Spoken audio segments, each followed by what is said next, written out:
I apologize before I didn't have time to finish it that you were on our mutual friend Doc Coyle's X-Men podcast. Oh, yes. I think you're a 5-timer now, I believe. Yeah, me and Doc, New Jersey and it's real close to New England. Those guys used to come up and play. We trade shows. Yeah, we did all the Shadows Fall guys, and God Forbid and Lamb of God would come up, and Unearth was around all the time.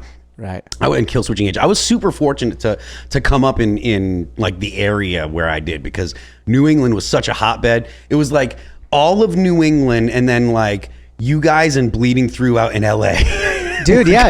I'm so glad you just mentioned it. As you were talking, I was like, oh yeah, that's right. Like there was all the East Coast metalcore, and then there was a few of us coming out of Orange County, Atreyu, Bleeding Through, coming out of Orange County and LA area. That was, I guess they still considered the same genre, but I think the major difference, and correct me if I'm wrong, from your perspective, my perspective was always there was the East Coast metalcore was a little bit more steeped in metal and didn't go into the Southern California punk. We brought a lot of the Southern California punk influence into our metalcore.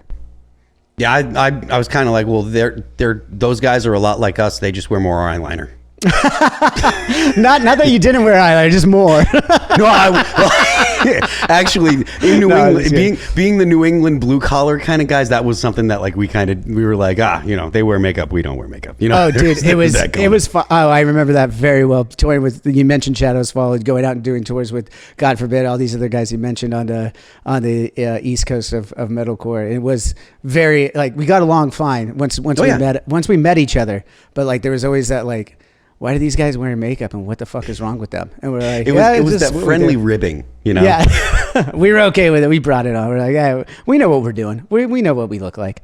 But but yeah, Doc's a wonderful. I love him to death. We're very, very politically different, but there was a time when my political opinions got some crazy looks from people in the music industry, and Doc was always like, nah, man, he's cool, like he's a good friend of mine. And Doc never was one of those dudes that were giving me cross looks or anything. He was always he's always wonderful, and I love him like a brother because of it. He's such a wonderful guy. So I got nothing but good things to say about Doc. I love him to death.